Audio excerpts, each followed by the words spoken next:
is designing Deathloop's first hours at the 11th hour. And this is a war story.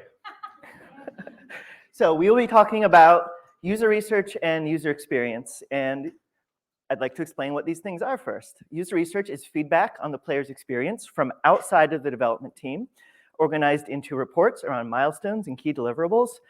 I just ran to the restroom. It was very far away. I'm a little out of breath. It is a mix of expert analysis, playtesting, focus groups, and mock reviews. User experience design, click, is an iterative approach to build parity between all aspects of the game and how these aspects are understood in the player's minds. So with that out of the way, let's talk about what the talk is. So first I'll introduce myself, of course, and then we're going to travel back in time to third quarter of 2020. I will introduce our game, Deathloop, and then we'll do what I'm calling the UR/UX Deathloop, in which we will review a user research report, we will look at how we reacted to it, and then we're going to do that a few times. Through that, we will see that user experience design is not a straight line, that a smart fix to a big issue can reveal problems elsewhere, and that sometimes the obvious solution to a UX issue is the wrong one. That will bring us to third quarter of 2021, so about a year in 40-ish minutes, depending on how fast I talk. And then we'll do takeaways and wrap up. But first, who am I? I am Dana Nightingale. I am the campaign director at Arkane Lyon. I was born the same year Pac-Man was released. I'll let you do the math. I worked on immersive sim fan sites when I was rather younger. I earned a master's degree in architecture. I joined Arkane as a level designer in 2010. And then I moved to Lyon, France shortly after, which I call home to this day. And then last year, I finally became myself.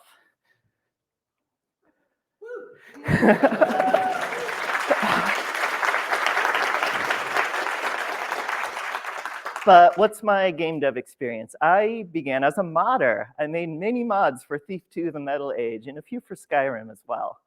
But the bulk of my career was as a level designer. I've made maps for basically every single Dishonored game and a little bit for Wolfenstein 2, but we're here to talk about my work as campaign designer of Deathloop. So here's where we'll do our time travel, and we're gonna go all the way back to around August of 2020. So what is Deathloop? I will actually talk about what Deathloop was during alpha. So in Deathloop, you are Colt, an armed amnesiac who discovers that he's trapped in a day-long time loop on the island of Black Reef. Colt's being hunted by his best frenemy, Juliana. She seems to know what's going on, but she really just wants to kill Colt over and over and over again and help him in the most unhelpful ways. This is a narrative and puzzle-focused first-person shooter. This features 4 small open-world-ish maps filled with quests and side content. It's very non-linear. You go when you want, where you want, when you want, and is an immersive sim, which means you will play your way at your pace in your style. So Colt's goal is to break the time loop. And to do this, he must eliminate the 8 visionaries before midnight. And if he fails, the day will loop again and again and again forever. So to understand Deathloop, the players and this audience need to understand the layout of the world in space and time and what a lead is and how that works. So starting with space and time, Black Reef is divided into multiple districts. One of them is Updam, and Updam can be visited at any of 4 times of the day. We also have the complex, which again can be visited at these 4 times of the day, and Freestad Rock with 3 times of the day, and Carl's Bay again with 3 times. So this is our Black Reef space-time diagram. We use this chart throughout production, and I'll be using it throughout this talk. So you'll be seeing this a lot. So when visiting the same location at a different time of day, you will discover unique events and vignettes and challenges. So it's basically 14 maps. To break the loop, you must kill the 8 visionaries in one loop. Who are they? Let's count them off. We've got Harriet, Frank, Juliana, Fia, Charlie, Wenji, Igor, and Alexis. So at the start of the day, you haven't killed any of them yet. And the player, Death Colt, has to choose who they're going to go after. So this player goes after Frank and takes Frank out. Now you have 1 kill, but then time passes. So now it's noon. Who are you going to go after? Let's go after Charlie in this case. And then time passes. So as you go through the day, no matter where you go and who you decide to take out, you can never kill more than 4 visionaries in the same loop. That math doesn't add up. Then the day loops, and then we're right back to where we started. Everyone's back alive again. So how do you kill all 8? That's what a lead is for. So a lead is the game's murder puzzle. These are quest lines designed by the campaign designer. And you feature moments of discovery, investigation, solving problems, and finally, building a plan to execute. Solving these build towards the golden loop. This is the loop where you kill all 8 visionaries expressed through a dedicated journal UI and HUD elements like notifications and markers. So let's see how it actually works. When you go after Frank, rather than simply killing him, you can do some investigation and see that Frank has been emailing this guy named Otto, and Otto makes fireworks. Fireworks are dangerous, so maybe we can make them explode Frank. So we can now intercept the email at Otto's workplace at noon, which is Otto's fireworks shop. But it's been burned down. Oh no. But we knew it was fine in the morning because Frank and Otto were communicating. So we're going to use the time loop. We're going to go back to the morning to stop the fire. So it's a new day. We've solved the puzzle, preventing the fire. So then when we go there at noon, the workshop is now pristine, and you can read that email. So yes, I should have been clicking there. So now we know that we can find the fireworks in a secure cargo container in Carl's Bay, and we know how to open it. So we go there, we sabotage the fireworks, and now Frank is doomed. How does that actually help the player? The fireworks are also there in the morning. So when you're charting out your journey through the day, you can now do 2 things in Carl's Bay. You can eliminate Harriet, and you can sabotage the fireworks, so that when Frank sets them off in the evening, he will die. Now we're up to 5 visionaries per loop. It's not quite 8, but it's a start. So this is one step in what will become the golden loop. Next, we have to look at how the progression system works. And this hinges on something called the infusion ability and a resource called residuum. So as you do loops, you collect gear and you collect residuum. So your gear is lost at the end of the loop. You need a way to keep it, and you do that by infusing your gear, spending the residuum, and now they become part of your permanent arsenal. The residuum is also lost at the end of the loop, but you can use the gear that you don't necessarily want, sacrifice it, top off your residuum, and keep a little bit more per loop. And as you play, eventually, you can infuse everything, so you can become all-powerful. Next, let's do a breakdown of the game's structure, starting with a single play session. So you begin, you choose the time and location. This could be a target mission, this could be following a lead, and you could just be exploring and learning. Or maybe you're doing all 3. Then when you're done, you have the opportunity to infuse or sacrifice your gear, time passes, and then you do it all over again. The entire game begins with a prologue, after which you can immediately tackle these 8 target missions in any order that you want. As you're doing them, you're learning and exploring to find clues on how to break the loop. This leads to the leads, and once the leads are followed, you can unlock the golden loop. This is how you finish the game, and then roll credits. So what's the state of the game in alpha? The game could be played from start to finish with guidance, so big walkthrough next to the playtester. All of the maps and weapons and gadgets, they're all in the game, not in their final state, but they exist. The UI wasn't finished, missing a lot of narrative scenes still. And the AI behavior wasn't finished either. And we hadn't really done any economy balancing. So alpha means testing. So let's get started with our first user research report. Send it off to the team and see what they say. So here's our very, very condensed version, focused only on the campaign content for our user research test in alpha. So what was cool? The players immediately liked Colt and Juliana during the game's prologue. But Very little about the rivalry was connecting. Players did not understand why Colt wanted to break the loop, if Juliana was here to help him or stop him, and what killing visionaries had to do with breaking the loop. Players were intrigued by the game's mysteries and cited them as a source of their investment, but we failed to pay that off after the prologue. Players really wanted to understand what is the island of Blackreef and what's going on here. Who is Colt really? Why does he lose his memory? Break the loop? What does that mean? How do I do that? We told them, but they forgot. Players found it to be an interesting but confusing roguelike, and that's actually not cool at all because Deathloop isn't a roguelike. Players didn't understand when and why you'd lose your gear, or that Residuum and Infusion could be used to keep your gear. Players found the minute-to-minute gameplay to be enjoyable, but they all played it like a straightforward first-person shooter. They didn't understand that you get nowhere if you just killed the visionaries over and over without looking for clues, or that the time of day mattered.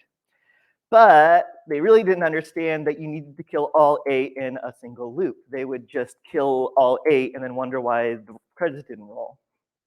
Or that some of them didn't even realize that they were in a time loop at all. Oops. But some players did manage to find that fireworks lead and completed it. And these are the players who seemed to get the game. They reported enthusiasm and they wanted to see it through to the end. To those players, the game worked. So we had an onboarding problem. We had put so much work and effort into making the game's mysteries pop and be really compelling. And then it worked spectacularly. Players were totally lost and confused. So we weren't so much onboarding as unboarding the players. So how do we solve that? Let's define it first. This is the player's overwhelming sense of confusion as a direct result of the game's prologue, often lasting for several hours. That's too long. What's our goals here? We want to reduce the mystery overload during the prologue. Or do we? Because players actually liked the mystery. The problem is they went on for far too long. So instead, let's maybe give them what they want. Let's provide a payoff to some of the mysteries during the first hours of the game. Let's clarify Colt and Juliana's conflict of breaking the loop. Colt wants to break it, Juliana wants to protect it. We will put a spotlight on the time loop and how it works, and demystify that progression system involving Residuum and Infusion. So after a lot of really intense discussions, we decided we need an extended opening chapter, and this would be linear, use the leads UI that we already had, and not allow the player to choose their location or time of day. We were going to hide that UI completely and essentially make the beginning of the game structured like any other narrative action game where you go from map to map completing your goals to ease the players into this world. But this is game dev, so we have constraints. First being that we were not going to make any new maps for this, and edits to existing maps had to be light. We had to reuse as much existing narrative and art as possible.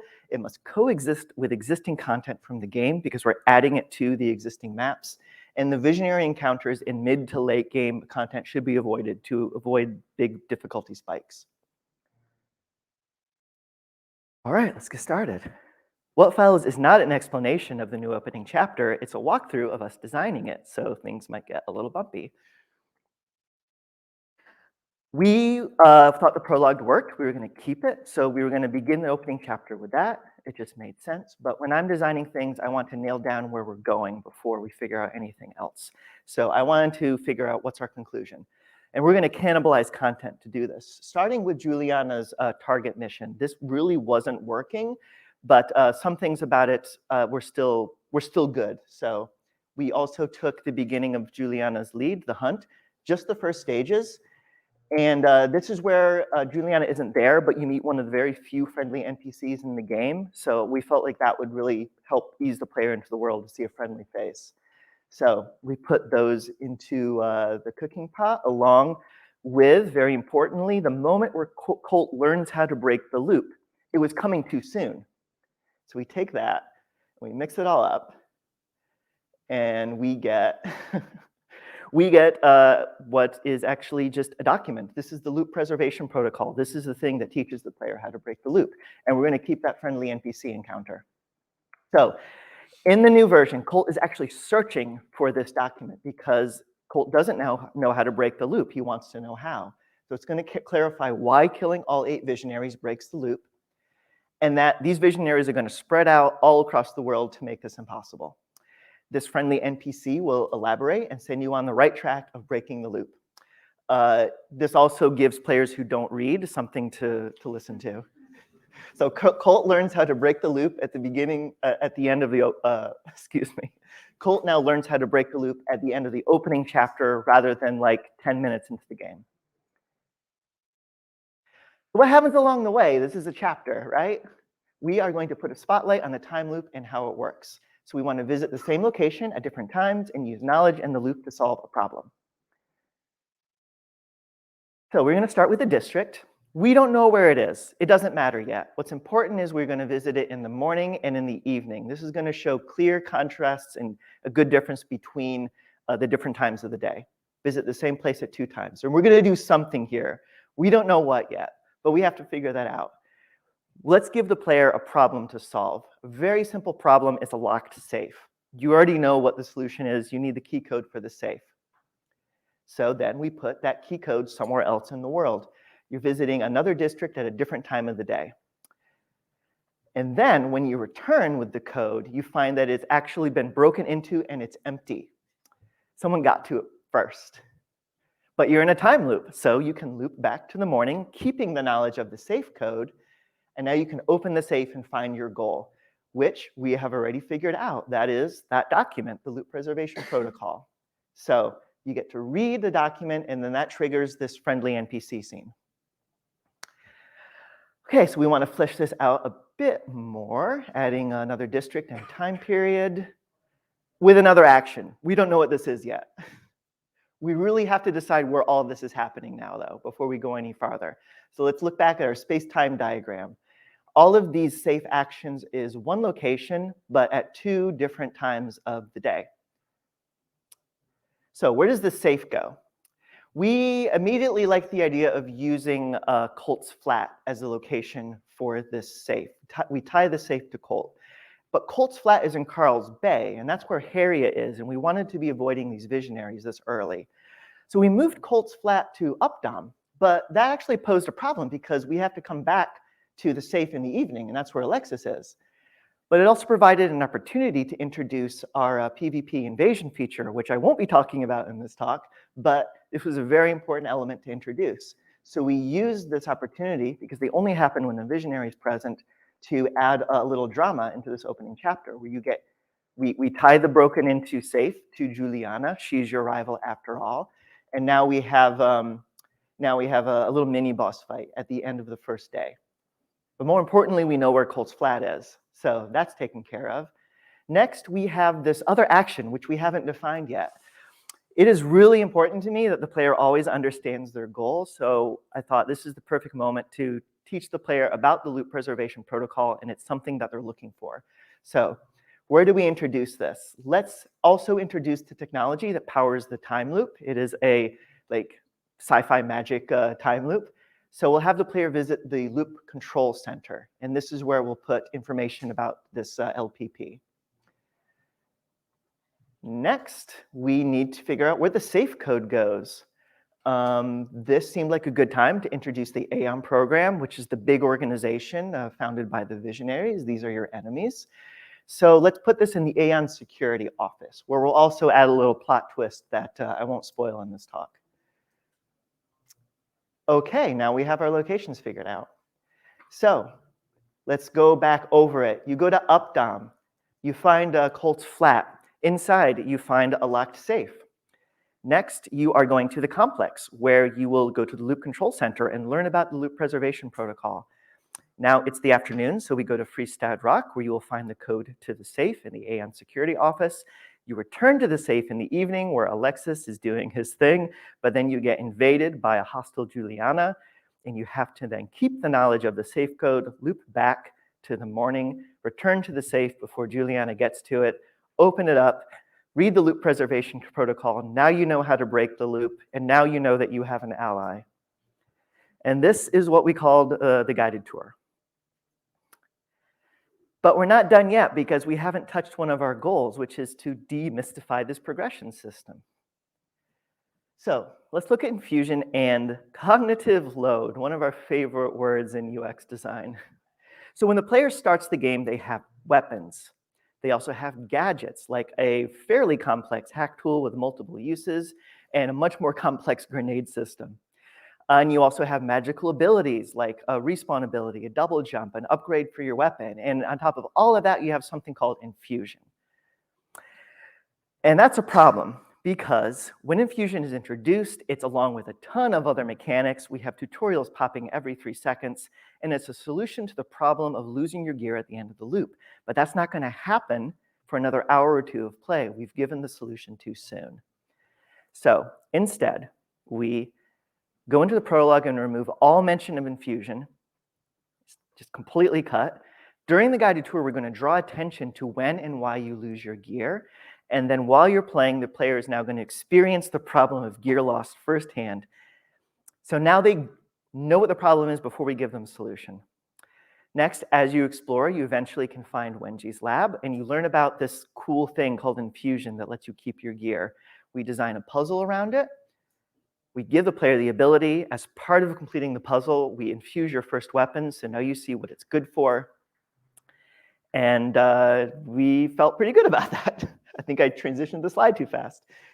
So let's add this new stuff to our campaign diagram. So the guided tour goes between the prologue and the target missions, and the infusion vignette goes during that explore and learn phase where you're getting a feel of the lay of the land. Okay, this is where user research comes back in. Let's deliver all this great new stuff to our UR team and see what they say. So now we're at, we'll call it pre-beta. So what went right? Players play the guided tour and, oh no. Yeah, players did not understand how to complete the guided tour. Many were completely stumped. Many spent hours in each map after their goals were completed, unsure of what to do next. But even worse, players who did complete the guided tour reported just as much confusion as the players from the first user research test, or the alpha test. It wasn't the first one. So most players never found the infusion vignette, so we didn't actually get much data on this. But the ones who did, were they okay? No, they weren't okay. These players who did find and complete it still didn't understand when and how they could infuse their gear. They thought that they had to replay this vignette every time they wanted to keep one of their weapons. But the bottom line was that most players still never infused their gear, so they were playing through the entire game with their starting gear. Okay, so what do we have to keep in mind at times like these? Let's take a close look at what's actually happening. So players were struggling and were frustrated, but over new things. Players did now understand that they were in a time loop, that Colt and Juliana had opposing goals, that killing the 8 visionaries in a single loop would break the loop, and that when you did something was as important as what you did. What they didn't understand was how to use any of the stuff that we had just taught them to actually play the game. So we had a 2 to 4 hour gap of total confusion still. So now we have to go back in and find a way to bridge this gap. So what's the gap? This is the hours of confusion between completing the guided tour and the player understanding the campaign structure, basically how you play the game. So what do? Let's update the guided tour to ensure that the players understand the game structure, except we can't do that because the guided tour doesn't use the game structure. So how can it explain it? This is not going to work. We can't just change this to teach the player. We're going to have to go back into the campaign structure and change it to be easier to understand. So that goes back into the trash can. Now we're going to, after the guided tour, clearly orient the player towards going to the visionary strongholds, but not to kill them, but make searching for clues the main player-facing goal. And then directly connect the visionaries to the leads, which we weren't necessarily doing before, and then drive home that the leads are how you learn how to kill all 8 in one loop. Constraints, again, this is now going to be focused on how the content is presented, not exactly changes to the content. We're almost to beta after all. So let's take a look at breaking the loop clues. What are these? These are clues that result from passive observation. And if followed up with active investigation, it will unlock one of the leads. So for example, the player could find out that Frank has a fireworks show every evening, which could lead the player to investigating Frank, and then you progress through the lead like normal. But maybe your first instinct is to go to that fireworks shop that you found. Or maybe you found that cargo container full of fireworks in the bay. The game is nonlinear. You go where you want, when you want. So the clue isn't giving the player enough information to know where to begin. So this is now creating a gap between finding the first clue and beginning the lead. And honestly, does the player really care about the difference between passive observation and active investigation? I really do, but it turned out most players didn't really. So that idea goes away. I skipped my trash can animation just then. So next we have to look at the target missions, because this is also a problem. So these are pretty classic objective tree type deals. They'll have a title, they'll have objectives, breakdown of tasks. You're here to kill Frank, but most importantly, they have a big fanfare when they're completed. And this gives the impression that you've done everything that you need to do in this area, even if you found nothing related to the lead. So also, killing the visionaries isn't actually your goal until the golden loop. It's actually useless until then. So why were we starting the player with the objective to kill the visionaries? It was purely out of habit. It's the way we've done it in all of our other games. So we just did it by instinct. So now this is going to go away. We're not going to do target missions anymore. And we're going to tie these together. So now it's the lead, not the target mission, that's inviting the player to visit the visionaries. And leads can be kicked off in many ways now. This can be discovered through the world. This is your active investigation, or automatically when you visit a visionary, here's your passive observation. Following a lead could invite the player to visit a visionary, but also just going to the visionary's base could kick off their lead automatically. Okay, so now we pair everything up. Each visionary gets their own lead. If a lead had 2 visionaries before, we would split it in 2, and if they had no lead, we gave them 1. Let's update these names. And there they go. It's the same thing. Now, why don't we end the guided tour with some leads already started? Let's give the player something to do immediately. Infusion was the obvious one. That's a cool thing to start the player on early. But the Alpha UR, I remembered, reported positively about Frank's fireworks leads. The players really liked that one. So I put that into the starting set too.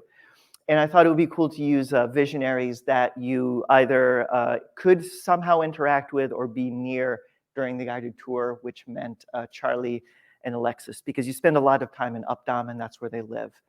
Some of the leads can auto-star others. This was one lead before, so it made sense to connect them. And we looked for other useful narrative links. So we did that. We kept some of the leads hidden to reward exploration and the player putting the time into the world. Okay, so that should help.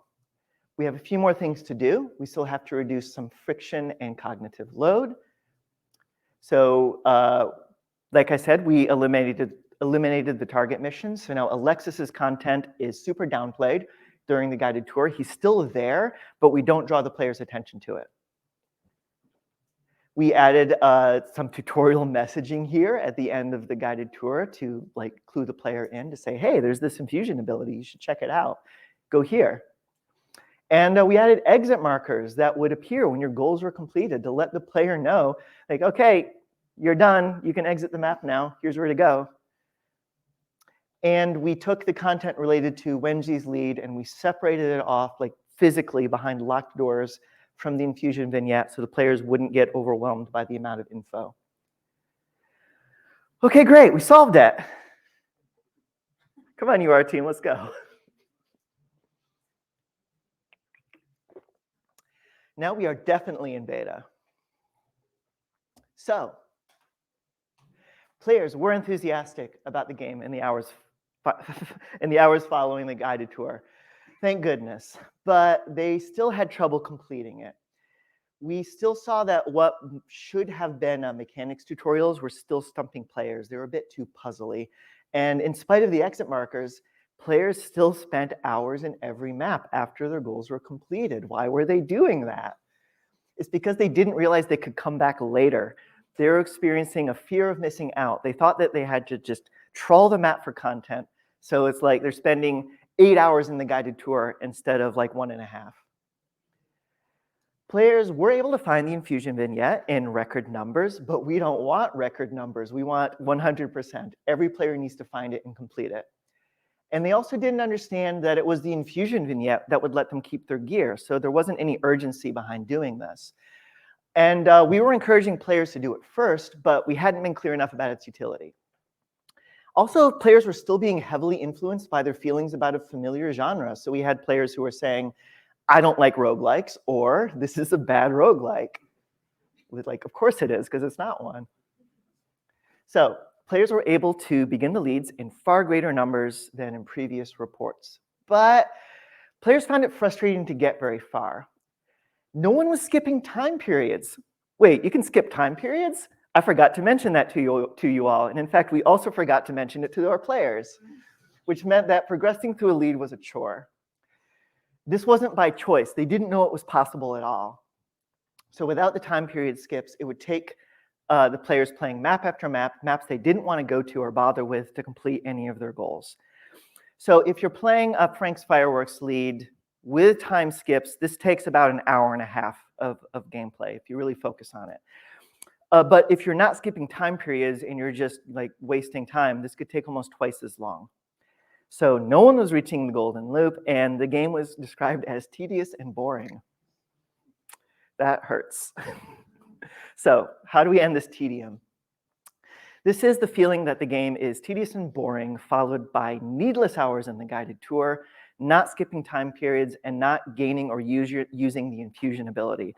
So you're playing 30 hours with just your starting gear. Okay, so first goal, we're going to teach the player how to skip a time period, and we're going to ensure all players visit the infusion vignette early on. But here's where constraints get nasty, because this is the worst one you could ever face in game dev. We're out of time.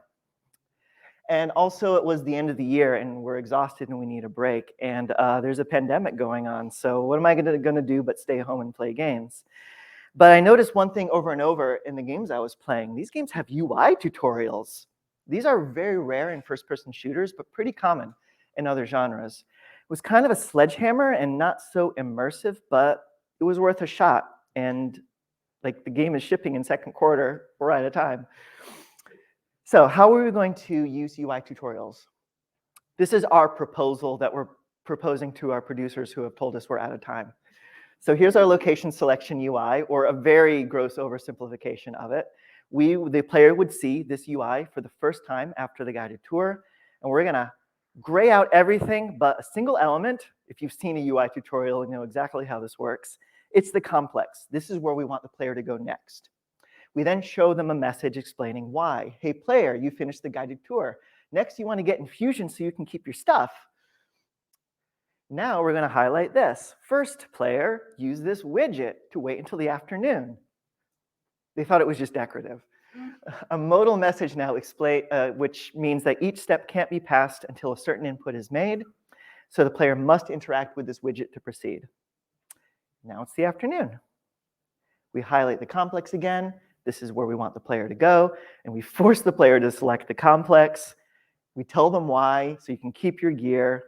So now every player is brought directly to the infusion vignette at the end of the opening chapter as part of the opening chapter. And we just like explain over and over and over why it's important to go here and do this.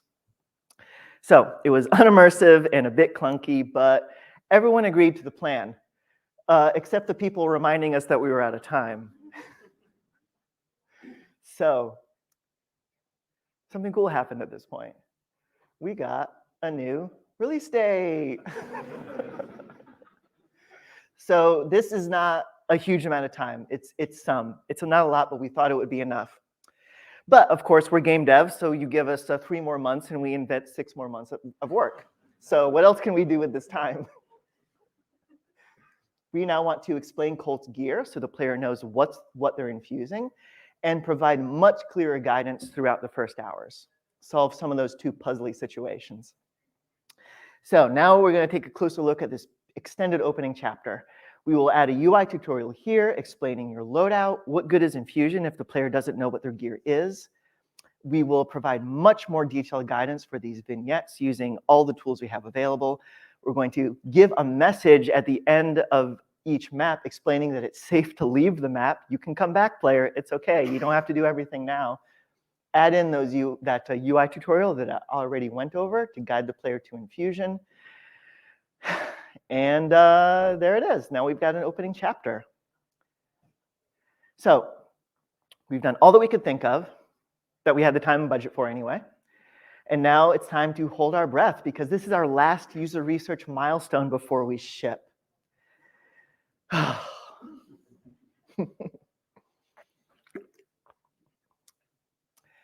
Final report, late beta. Success. Players enjoyed a frictionless guided tour, they understood time skips, and they all understood infusion. And then many of them rage quit. What's going on? Yeah, so players no longer spent hours in the guided tour or struggling to find the infusion ability, and as a result, they went to Frank's Stronghold immediately. Very smart decision of mine, making that one of the starting leads. And they died over and over and over and over and over and over and over and over. So if they were playing at home, they said they would have shelved the game after hitting this wall and just been done with it. But what's the good news? Once past Frank's Stronghold, players progressed through the leads until they completed every lead they could find, and then they got stuck. Players never found Igor or Harriet's leads because I had the brilliant idea of keeping those hidden. The early game had trained them to know that they would find leads by following other leads, but you couldn't find those two leads by following other leads. With the two missing leads, players were again hitting a wall and unable to finish the game, and they were not happy. So what about infusion? So sending the player directly to the infusion vignette did pay off, but now we had a new problem. Players did understand you needed to infuse your gear to keep it, how to gain the ability, what their gear was, but they didn't understand how the residuum economy worked and when you could infuse things. So they thought you needed to grind for residuum for hours, and you could only infuse at the end of a full loop that you survived, which put up a wall to progression. So they went from saying the game is boring and tedious to being just frustrated and upset.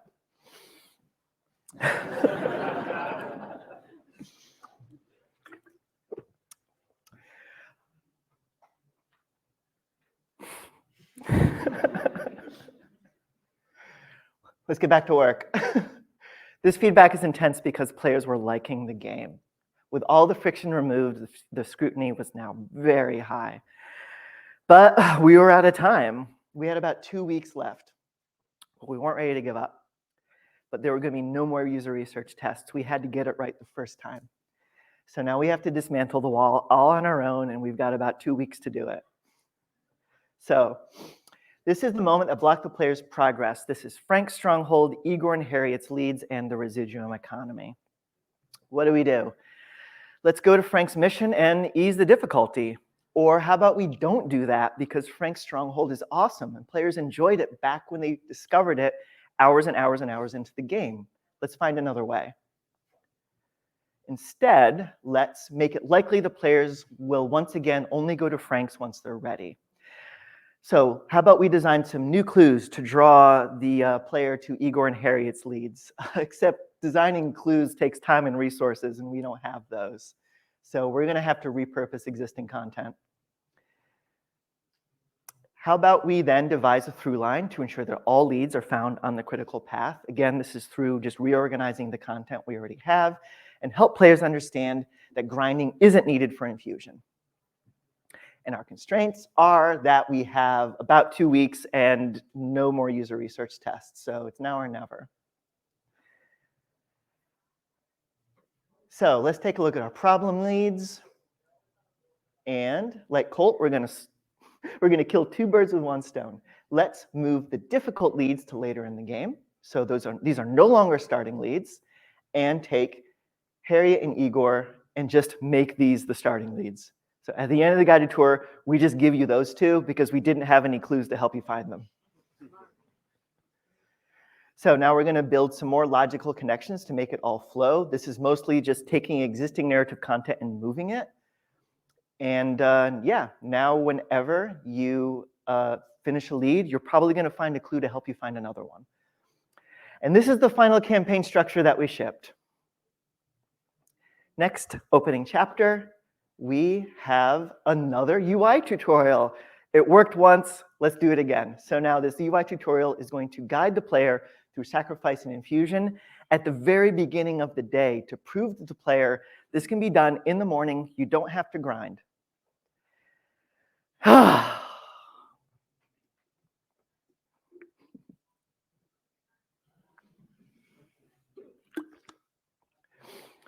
few months later, it's now September 14th, and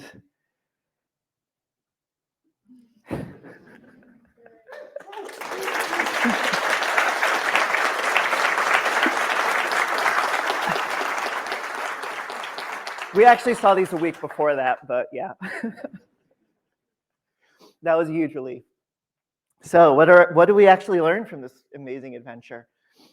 Creating a complex game that isn't quite like what anyone has ever seen before is pretty awesome, but it's much more awesome to take your time to actually explain the game to the player. You want to establish a central conflict. You want to build towards the player's goals so it means something to them. And you need to be crystal clear about the structure of the game, even if that means changing the structure into something that's possible to be clear about. It's really cool to spring into action with enthusiasm, no matter how difficult the feedback is. But you also want to slow down and think through your options, because sometimes the reported problem is a symptom. It's not the cause of the issue. And if you think something the players are hating is good, you can trust your instincts. Something else in the game might be making them hate it. It is sometimes less cool to have to make less than ideal choices in reaction to the user research because you're out of time and you have more work than your team can handle, and you're not going to crunch. So in the end, it's still cool. Even if the solution is an obtrusive tutorial that's clunky and unimmersive, it's still better than the player not knowing how to play. The coolest thing of all is to remember not to panic. You want to slow down, look at the data, listen to the UR team. The data can look dire, it can look like things are actually getting worse, but people give harsher feedback when they feel invested in something. The closer you are to getting it right, the more intensely negative the feedback can get. And designers that are trained in user experience design and trust the UR team can cut through this fog of war. So, thank you. First of all, to our director, Dinga, for never giving up on this project or this team. To our design leadership, both the folks that helped us start this project and the ones that helped us finish it. To our amazing UI UX team in Lyon. To all the folks that worked with me day in and day out on these problems. To our user researchers and consultants at Bethesda, Agricon, AimAssist, and Megid. To all the people who helped me out with this talk. To the entire Deathloop team. To the develop team, of course. And would you like to be on the thank you card someday? So don't forget, we're hiring. We have these positions and more. That will be on the last slide. So here it is, question slide, but apparently I'm out of time.